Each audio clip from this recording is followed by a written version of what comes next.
Assalamualaikum warahmatullahi wabarakatuh. Alhamdulillah, salatu wassalamu ala rasulillah, wa la hawla wa la quwata illa billahi al-aliyyil azim. Qala ta'ala fi kitabihil karim, a'udzu billahi minasyaitonir rajim, bismillahirrahmanirrahim. Ya ayyuhalladzina amanu taqullaha haqqa tuqatih wa la tamutunna illa wa antum muslimun. Qala Allah ta'ala, a'udzu billahi minasyaitonir rajim, bismillahirrahmanirrahim. Laqad kana lakum fi rasulillahi uswatun hasanah liman kana yarjullaha wal yawmal akhir wa dzakarallaha katsira. Shadaqallahul azim. Tsumma amma ba'd. Pertama, kita bersyukur kepada Allah Subhanahu wa taala atas nikmat kesempatan yang Allah berikan kepada kita, nikmat kesehatan sehingga kita bisa bertatap muka melalui virtual Zoom dan bertemu hati insyaallah dalam lingkup mengaji tentang sirah Nabi besar Muhammad sallallahu alaihi wasallam. Kita ucapkan alhamdulillah. Salawat bering salam kita junjungan kepada Nabi besar Muhammad sallallahu alaihi wasallam. Allahumma salli wa sallim ala sayyidina Muhammad. Allah Subhanahu wa taala berfirman, "Wa ma arsalnaka illa rahmatan lil alamin." Tidaklah kami mengutus engkau kecuali rahmat bagi seluruh alam, baik manusia ataupun tumbuh-tumbuhan atau hewan semuanya. Itulah penegasan Allah Subhanahu wa taala tentang nabi yang kita junjung, nabi yang kita puja, Nabi Muhammad sallallahu alaihi wasallam. Nabi yang kita puji maksudnya itu Muhammad sallallahu alaihi wasallam. Melanjutkan kajian sirah, pada 2 pekan lalu kita menyampaikan tentang urgens ataupun kenapa kita mengaji sirah Nabi besar Muhammad sallallahu alaihi wasallam. Tentunya yang paling utama dari beberapa urgensi adalah Nabi Muhammad menjadi teladan dalam kehidupan kita. Sebagaimana Allah Subhanahu wa taala menegaskan dalam surat Al-Ahzab yang juga sudah kita sampaikan, laqad kana lakum fi rasulillahi uswatun hasanah, telah ada untuk kamu sekalian pada Rasulullah sallallahu alaihi wasallam contoh teladan. Ingin hidup bahagia dunia dan di akhirat, maka teladannya adalah Nabi Muhammad sallallahu alaihi wasallam, karena ini Allah yang menyampaikan. Wassadaqallahul azim. Ibu-ibu, bapak-bapak, para yang hadir, semua yang hadir melalui virtual Zoom ini, kita lanjutkan. Sebagai penguat dari kajian kita ini adalah sumber-sumber dari kajian sirah. Tentunya yang utama dan paling utama adalah kitabullah, yaitu Al-Quran Al-Karim. Allah Subhanahu wa taala berfirman, Alif Lam Mim, dzalikal kitab la raiba fihi hudan lil muttaqin. Bahwasanya kitab Al-Quran Allah sebutkan pada awal-awal daripada surat Al-Baqarah. Awal-awal kita membuka Al-Quran itu penegasan tentang kedudukan tinggi Al-Quran, sehingga Allah menyebutnya dengan dzalik. Dzalik itu adalah isyarat sesuatu yang jauh, sesuatu yang tinggi, dan itu adalah Al-Quran. Maka tentunya sumber yang utama adalah Al-Quran Al-Karim. Karena dalam kitab Allah Subhanahu wa taala situ akan dikemukakan sebagian kejadian dari kehidupan Rasulullah sallallahu alaihi wasallam. Kita akan menemukan tentang perang Badar, kita akan menemukan tentang perang Uhud, Khandaq, Hunain, dan lain sebagainya. Begitu juga hal-hal yang lain yang terjadi pada Nabi besar Muhammad sallallahu alaihi wasallam. Dalam kitab Allah Subhanahu wa taala nanti kita akan jumpai juga komentar kasus-kasus dan peristiwa yang terjadi. Bagaimana ketika terjadi tuduhan yang tidak benar, bahkan tuduhan kasar terhadap istri mulia Rasulullah sallallahu alaihi wasallam, Sayyidah Aisyah. Lalu Allah Subhanahu wa taala memberikan ataupun menurunkan ayat yang menerangkan akan kesucian dan terbebasnya Sayyidah Aisyah dari tuduhan yang tidak layak terhadap Aisyah. Yang ketiga, penjelasan secara putus-putus dan secara umum. Tentunya dari kitab Allah Subhanahu wa taala kita tidak akan bisa lepas sirah Nabi besar Muhammad sallallahu alaihi wasallam, pastilah sumbernya Alkitab, yaitu Al-Quran Al-Karim.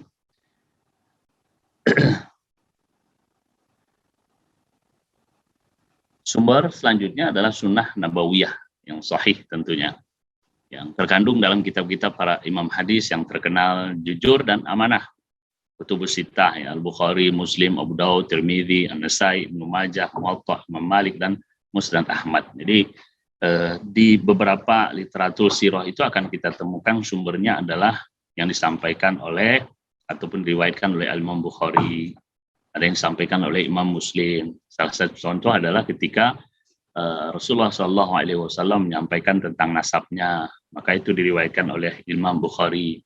Ya, ada yang diriwayatkan oleh Imam Muslim, seperti contoh hadis Nabi besar Muhammad SAW, Allah astafa, sungguhnya Allah memilih Kinanah dari bin Ismail, ya keturunan dari Nabi Ismail itu ada yang namanya Kinanah. Wastafa Quraisy min Kinanah, dan memilih Quraisy dari keturunan Kinanah, sehingga Quraisy ini disebut dengan An-Nadhr bin Kinanah. Wastafa Hashim min Quraisy, dan dari keturunan Quraisy dipilihlah Hashim Mustafani, dan memilih saya dari keturunan Hashim. Itu menunjukkan bahwasanya kita tidak terlepas, dan itu sebagai penguat dan sandaran daripada kajian sirah ini.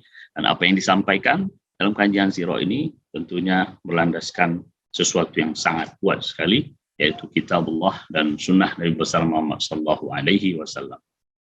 Sumber selanjutnya, Bapak, Ibu, saudara-saudari, para siswa ataupun siswi yang mudah-mudahan selalu diberi taufik oleh Allah Subhanahu wa taala untuk melakukan kebaikan, yaitu kitab-kitab sirah.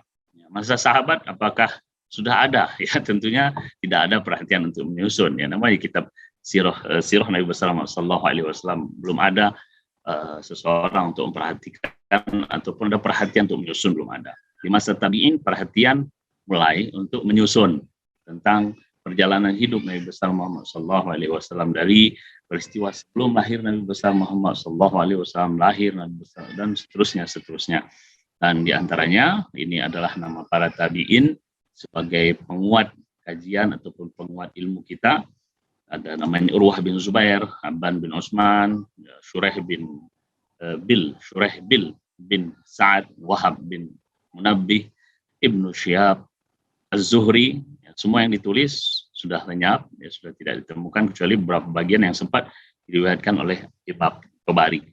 Bapak, Ibu, saudara-saudari, para siswa-siswi yang dimuliakan Allah Subhanahu wa taala, kenapa ini saya sampaikan? Artinya kajian sirah yang nanti akan kita terjun ke dalamnya ataupun kita hidup di dalamnya itu adalah bersumberkan dari sesuatu yang kuat ini. Sehingga saat saya menyampaikan, ya saya harap tidak ada keraguan-raguan lagi, karena memang kita tidak berbicara kecuali dari sumber yang jelas. Generasi penyusun sirah.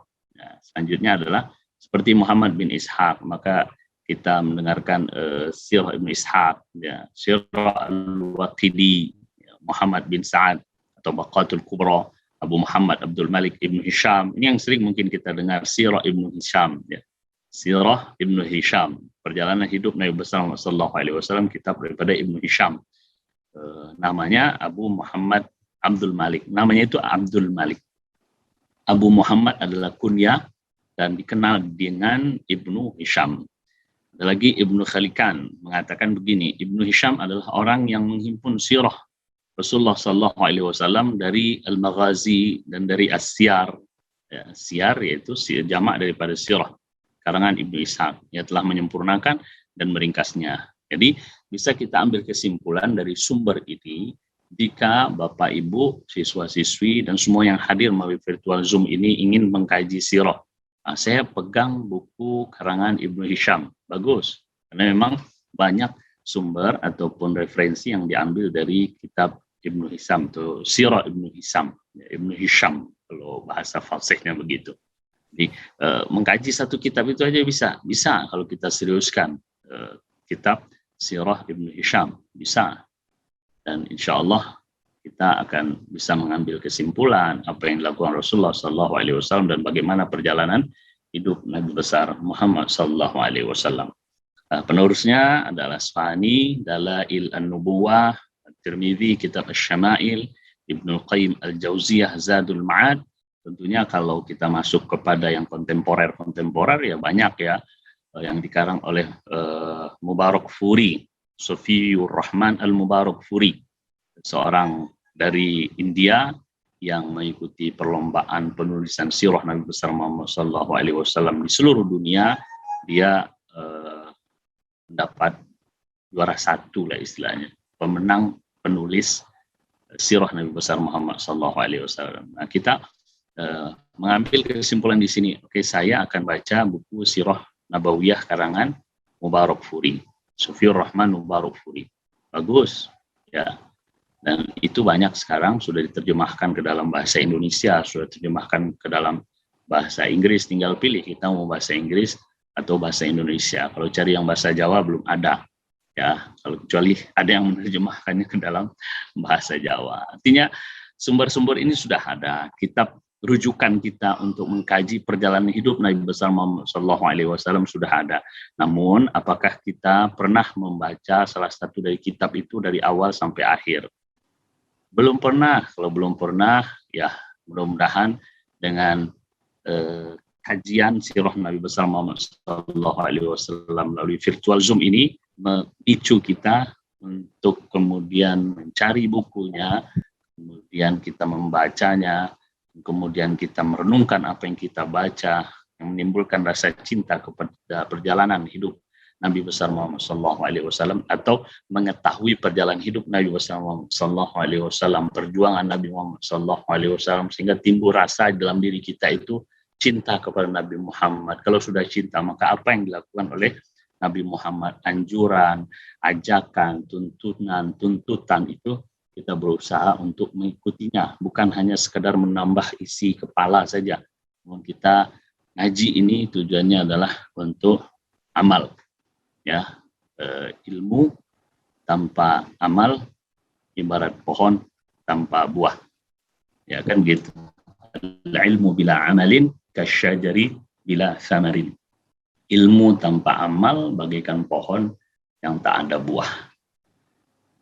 Sebelum lahir Nabi besar Muhammad Sallallahu Alaihi Wasallam, yaitu beberapa sumber yang kalau kita ingin mengkaji sendiri, ingin lebih mendalami, boleh dengan beberapa buku yang tadi saya sebut. Peradaban yang ada sebelum Nabi besar Muhammad Sallallahu Alaihi Wasallam ini tentu sebagai pemula kita untuk menyampaikan cahaya yang dibawa oleh Nabi besar Muhammad Sallallahu Alaihi Wasallam. Saya sebut cahaya berarti sebelumnya adalah kegelapan.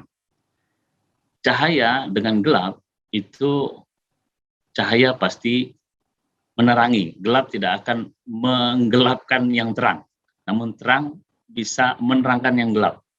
Ya, paham mungkin maksud saya. Kalau tidak paham begini, bahwasanya kebenaran itu, kebaikan itu akan selalu bisa menutupi keburukan. Walaupun dia terkadang nampak kasat mata kalah gitu ya, nampak kasat mata terpojokkan. Ya, sebuah contoh adalah Bilal bin Rabah. Ya, Bilal bin Rabah, dalam kasat mata kita melihat dia tertindas, disiksa, habis-habisan lah Bilal bin Rabah, hanya karena mengatakan la ilaha illallah. Nah, la ilaha illallah itu adalah cahaya yang menyinari hati Bilal bin Rabah. Ketika itu sudah menyinari hati dari Allah Subhanahu wa taala, maka apapun yang terjadi dari penyiksaan dan lain sebagainya itu tidak akan menggelapkan cahaya yang telah diberikan Allah Subhanahu wa taala. Maka perlu kita sampaikan tentang peradaban yang ada sebelum lahir Nabi besar Muhammad sallallahu alaihi wasallam. Ini mungkin yang kedua kali saya sampaikan dalam kajian sirah. Sepanjang saya menyampaikan kajian sirah, biasanya saya langsung ke peristiwa besar yang terjadi sebelum Nabi besar Muhammad sallallahu alaihi wasallam. Namun karena ini adalah kajian di hadapan Bapak, Ibu dan juga siswa-siswi SMP IT Al-Fikri, maka kita lebih agak sedikit bukan ilmiah ya, agak sedikit mendalam lah. Ya, agak sedikit mendalam.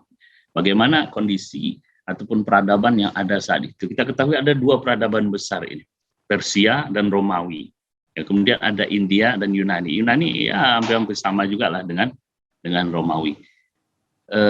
Arab belum ada saat itu, yang dikenal adalah jahiliyah. Jadi secara peradaban Arab itu belum nampak di sini. Yang dikenal saat itu adalah Persia, Romawi. Mungkin kita sendiri terlintas kekuatan besar saat itu adalah Persia dan Romawi. Tak nampak oleh kita Arab. Tak nampak oleh kita Arab berada di antara itu. Belum nampak lagi. Nah, memang kondisinya adalah kondisi jahiliyah. Bahkan ya kondisi Persia dan Romawi dengan kemewahan, kemegahan mereka juga boleh dikatakan ya masuk kategori jahiliyah juga. Ya, ada India dan juga ada Yunani. Dan ini sedikit pemaparan saja, saya mungkin menyampaikan secara cepat saja bagaimana Persia, ya, ladang subur, ya, berbagai khayalan, khurafat itu kan ada saat itu. Ya, filosof yang saling bertentangan, ada Zoroaster yang dianut oleh kaum penguasa, pemuja api. Jadi yang dipuja saat itu dari segi akidah itu adalah Tuhan yang mereka sembah adalah api. Mengutamakan perkawinan seseorang dengan ibunya, anak perempuannya atau saudaranya. Lihat, kita melihat di sini sisi-sisi sosial dari sisi akidah agama itu memuja api. Ini gelap atau terang ini dari segi akidah. Kita yakini itu adalah gelap. Seorang mengutamakan perkawinan seorang dengan ibunya, anak perempuannya atau saudaranya. Makanya kan ada istilah abang menikahi adiknya, ya, abang menikahi adiknya lagi dan seterusnya. Ada Yazdazir II yang merintahkan pada pertengahan abad ke-5 Masehi mengawini anak perempuannya. Ya, hal-hal yang sesuatu yang sangat-sangat berlawanan dengan fitrah manusia. Ajaran Mazdakiyah ini ada lagi ajaran, itu menghalalkan wanita, membolehkan harta dan menjadikan manusia sebagai serikat seperti perserikan mereka dalam masalah air, api dan rumput. Bayangkan hal seperti itu ya. Wanita untuk bersama, harta untuk bersama. Jadi orang berusaha tidak berusaha, dia punya kesempatan. Penyimpangan akhlak yang beraneka ragam. Nah, ini suasana yang tentunya saya tidak begitu detail di sini karena kita ingin mengambil satu suasana sebelum lahirnya Nabi besar Muhammad SAW, sehingga akhirnya Allah Subhanahu Wa Taala mengutus Nabi Muhammad SAW dalam suasana yang seperti ini. Selanjutnya nih ya, Romawi dikuasai oleh semangat kolonialisme. Negeri ini terlibat pertentangan agama antara Romawi di satu pihak dan Nasrani di pihak lain. Jadi kekuasaan itu, ya kekuasaan kerajaan itu lebih dominan daripada agama. Jadi kalau semuanya agama ini kira-kira berlawanan ataupun terjadi perbedaan, maka kekuasaan itu bisa merubahnya. Ya, mengandalkan kekuatan militer dan ambisi kolonialnya dalam melakukan petualangan demi mengembangkan agama Nasrani dan mempermainkannya sesuai dengan keinginan hawa nafsunya yang serakah. Kalau seumpamanya ada perubahan isi kitab, itu memang karena kolonialnya itu lebih kuat, kolonialisme itu lebih kuat, kekerajaan kekuasaannya itu lebih kuat. Jadi mudah saja kalau ingin merubah, ya. Tak kalah bejatnya dari Persia. Maaf, ini memang dari sumber yang saya baca, kehidupan nista, ya, moral bejat, pemerasan ekonomi menyebar ke seluruh penjuru negeri, akibatnya melimpah penghasilan dan numpuknya pajak. Karena ini masa itu juga pajak bagaimana ya, orang bekerja pajaknya lebih tinggi mungkin dari hasilnya. Wala'iyadzubillah. Nah, yang ketiga adalah Yunani. Yunani kan ya, sampai sekarang mungkin kita melihat hal-hal yang masih ada, tenggelam dalam lautan khurafat dan mitos-mitos verbal yang tidak pernah memberikan manfaat. Mereka menyembah api ya. Gak heran kita kalau sampai olimpiade itu yang dibawa kemana-mana itu adalah api. Ya, karena memang api adalah salah satu yang diagungkan oleh mereka. Dan banyak sekali mitos-mitos yang ada di Yunani. Ini maksud saya adalah menyampaikan begini kondisi peradaban yang besar itu dari segi akidah, dari segi akhlak, dari segi sosial, ya. Kita melihat dari segi ekonomi, bahkan kita melihat ketimpangan yang sangat luas sekali, yang miskin terus aja miskin bahkan diinjak gitu. Nah, sementara di India ya, sampaikan oleh Ustadz Abul Hasan An-Nadawi dan disepakati oleh para penulis sejarahnya bahwa negeri ini sedang berada pada puncak kebejatan dari segi agama, akhlak maupun sosial. Bayangkan, kalaulah agama tidak benar, akhlak sudah tidak benar, kehidupan sosial kacau begitu ya, yang penindasan terjadi ya karena akhlak tadi tidak ada, ya bagaimana suatu komunitas atau satu masyarakat itu akan berjalan dengan baik? Belum lagi tuntunan agama tidak ada, semua hal yang dibawa oleh nabi-nabi sebelumnya, baik Nabi Musa, Nabi Isa, itu sudah tidak ada sama sekali. Jadi betul-betul kondisi peradaban yang ada sebelum lahir Nabi besar Muhammad SAW itu eh, layak gitu Nabi Muhammad Allah Subhanahu Wa Taala utus, karena memang sudah dalam kondisi yang seperti ini. Pembagian kasta, yang buruh ya buruh terus gitu, yang petani ya udah ya, kastanya kasta Waisya, yang satria pemerintah militer, brahmana tokoh agama, paderi dan lain sebagainya itu sudah terkotak-kotak. Kalau Islam kan tidak. Bagaimana kita melihat Bilal bin Rabah dimuliakan oleh Allah Subhanahu Wa Taala. Bagaimana kita melihat Suhaib Ar-Rumi, nanti dalam perjalanan sirah kita akan mendengar nama-nama ini, yang mulanya mereka adalah orang yang dianggap lemah dari strata sosial, bahkan tidak dianggap apa-apa, tidak dihitung lah, dianggap sangat lemah dan tidak ada keberadaan pun boleh dikatakan tidak ada. Wujudu keadamihi kata orang Arab, keberadaannya itu seperti tidak ada, diinjak orang, dihina orang. Ya hal seperti ini yang tentunya kita melihat Islam nanti memuliakan. Jadi tidak selamanya orang itu berada di bawah, namun keimanannya kepada Allah Subhanahu Wa Taala membuat dia itu mulia. Dia miskin, tidak ada kaitan, maksud begini, walaupun dia miskin namun keimanannya kepada Allah Subhanahu Wa Taala baik, luar biasa, maka kemiskinan itu tidak ada apa-apanya karena kedekatan dengan Allah Subhanahu. Dia dianggap lemah, namun kedekatannya kepada Allah Subhanahu Wa Taala sangat luar biasa, itu akan diangkat Allah Subhanahu Wa Taala. Yarfa'illahu alladhina amanu minkum walladhina utul ilma darajat. Sesungguhnya Allah Subhanahu Wa Taala terus mengangkat orang-orang yang beriman dan orang-orang yang diberikan ilmu. Insyaallah orang yang beriman itu akan berusaha untuk menuntut ilmu, karena orang yang menuntut ilmu adalah orang-orang yang memiliki keimanan pastinya. Ya, orang yang beriman yakin dia akan mencari ilmu. Namun orang yang berilmu belum tentu beriman, karena keimanan itu mendorong seseorang untuk talabu al-ilmi. Para hadirin virtual Zoom yang dimuliakan Allah Subhanahu Wa Taala. Ini ada peradaban selanjutnya yaitu Cina. Ya, kita melihat bagaimana patung-patung disembah, dan puncaknya adalah ketika Buddha ya, dijadikan agama. Ya, Buddha adalah salah satu tokoh besar, filosof dan ahli hikmah. Ya, ajaran nyuruh kepada ajaran-ajaran moral, namun dia juga mengajak untuk meninggalkan masyarakat dan zuhud dalam kehidupan. Ya udah ibadah aja gitu. Dan akhirnya dia dijadikan agama, bahkan dibuat patung, dan akhirnya disembah. Ya hal-hal ini tentunya sesuatu yang saya anggap adalah suatu kegelapan.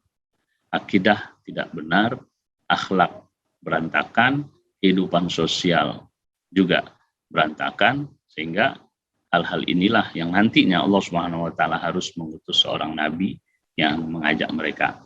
Ya, sumber petaka tentunya ini tidak terlepas pada masa itu saja, bisa jadi juga masa sekarang. Peradaban dan kebudayaan yang didasarkan pada nilai-nilai materialistik semata. Kalau kita bawa kepada diri adalah ya kepada diri, ya kita kecilkan kepada diri kita ini, hal yang materialistik semata itu adalah ketika kita lapar kita makan, ketika kita haus kita minum, ketika kita sakit kita berobat. Sakit semuanya fisik, itu makan fisik, minum fisik, sakit badannya makan obat itu juga fisik. Kalau seumpamanya kita saja memperhatikan hanya itu dan mengabaikan sisi ruhiyah, maka kuat pun ya, kalaupun dilihat fisik itu ya, fisik itu kuat, nampaknya kuat, pada dasarnya lemah. Orang yang berbadan binaragawan, contoh ya, badan besar gitu ya, ya makan, minum gitu saja, sholat enggak, saya yakin tidak akan mampu untuk tegak berdiri sholat tarawih 1 juz. Bisa dibuktikan pada setiap sholat tarawih. Silahkan dicari orang yang badannya kekar, itu berada pada shaf pertama, sholat tarawih, berdiri, ya, saya berdiri ruku sujud juga lah maksudnya. Namun dalam satu malam itu dibaca 1 juz dalam bacaan rakaat-rakaatnya. Saya yakin mungkin saya pastikan begini, jarang kita temukan. Kalaupun ada, belum ada saya temukan. Gitu. Belum ada yang saya temukan. Ya, seorang yang berbadan, masya Allah, tabarakallah. Ya. Itu belum saya temukan berada pada sop pertama. Kalaupun sop pertama 1 juz kuat enggak gitu. Ternyata itu materialistik tidak bisa jadikan patokan, dan itu adalah peradaban yang merupakan sumber daripada petaka, yaitu pada diri. Bagaimana dengan peradaban, bagaimana dengan kebudayaan, kan tentunya lebih parah lagi. Tidak memiliki pemikiran dan nilai-nilai moral yang benar. Nah, itu adalah 2 hal yang merupakan sebab daripada petaka, pada peradaban, pada kebudayaan. Ya saya kiaskan tadi pada diri kita aja lah, ruh kita tidak ada. Ya. Sholat, Quran, puasa, itu tidak ada dan tidak kita lakukan. Maka jasad ini hanya sekedar jasad saja yang ketika nanti mati ya busuk, dan dia tidak akan harum lagi karena semua amalan yang dituntut Allah SWT tidak dia lakukan. Bagaimana dengan peradaban yang itu ada untuk orang banyak? Para hadirin virtual Zoom yang dimuliakan Allah Subhanahu wa taala, ini Jazirah Arab seperti dia, kita percepat sajalah ya. Yang Yaman bagian selatan, Arab secara umum. Jadi kita sampaikan sesudah kita menyampaikan peradaban yang ada, karena Rasulullah SAW lahir di Jazirah Arab, sehingga perlu kita sedikit menyampaikan tentang Jazirah Arab. Bagian wilayah, ya, bagian tepi di pertemuan Laut Merah dan India, hujan turun teratur, penduduk menetap. Bagian tengah pegunungan, penduduk mengembara, dibagi 2 ya. Utara itu Najd dan selatan itu Al-Ahqaf. Ya, mohon maaf, saya mungkin hal ini saya percepat saja. Ada 5 daerah di Jazirah Arab, ada Hijaz. Hijaz ini adalah Makkah dan Madinah, dan ini adalah yang intinya Yaman ya, dengan ibu kota yang Sana'a. Ada Najd, itu bagian tengah daripada Jazirah Arab. Ada Tihamah antara Hijaz dan Yaman, dan ada Yamamah antara Yaman dan Najd. Yamamah ini adalah tempat di mana seseorang yang mengaku nanti sebagai nabi, ya, mengaku sebagai nabi setelah meninggalnya Nabi Muhammad SAW, ya, nabi palsu tentunya, yang diserang dan perangi oleh Abu Bakar di masa Abu Bakar radhiyallahu anhu. Itu dari Yamamah. Hijaz tentunya wilayah yang sangat penting karena memiliki 2 kota suci yang kita tahu, Makkah dan Madinah, ya. 2 kota suci, Makkah dan Madinah. Dan kota lain ada Taif, 150 km dari kota Makkah, ada Yambu, ada Bahar, ada Tabuk, Badr, Hunain, Robih, dan seterusnya. Ini Hijaz yang itu utama karena Nabi kita Muhammad SAW lahir di kota yang ada di Hijaz. Ini asal mula Arab. Ya, Allah Subhanahu Wa Taala sebutkan dalam ayatnya, tentunya dari Nabi siapa ini? Nabi Nuh alaihissalam. Ya, najainahu ahlahu minal karibil azim. Langsung kita bacakan artinya, kami telah menyelamatkan dia, Nabi Nuh, dan pengikutnya dari bencana yang besar. Dan kami jadikan anak cucunya orang-orang yang melanjutkan keturunan. Ya. Dan kami abadikan untuk Nuh ujian di kalangan orang-orang yang datang kemudian. Ya.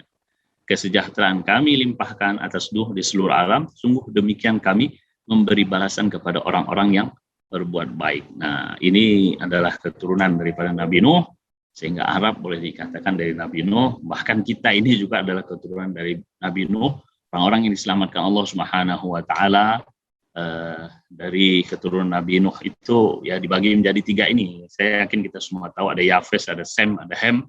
Ya, kita masuknya di mana ini? Masuknya di Hem, itu yang Afrika, yang Asia. Ya. Sementara Yafis itu kawasan-kawasan Khabib Moghamedov. Sementara Sem itu kawasan yang kita ketahui ada Irak, dan ada di Jazirah Arab, itu berarti dari keturunan Nuh.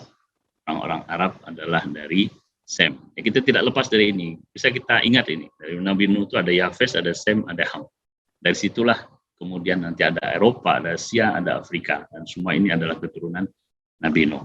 Mungkin untuk kesempatan malam ini kita cukupkan, berhubung waktu azan sudah berkumandang.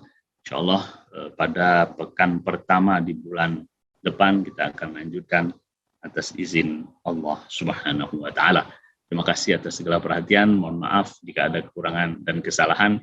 Semoga walaupun dengan virtual Zoom tidak mengurangi nilai kajian sirah Nabi besar Muhammad Sallallahu Alaihi Wasallam ini. Terima kasih sekali lagi. Mohon maaf jika ada kekurangan dan kesalahan. Hanya kepada Allah kita semua minta ampunan. Assalamualaikum warahmatullahi wabarakatuh. Waalaikumsalam warahmatullahi wabarakatuh.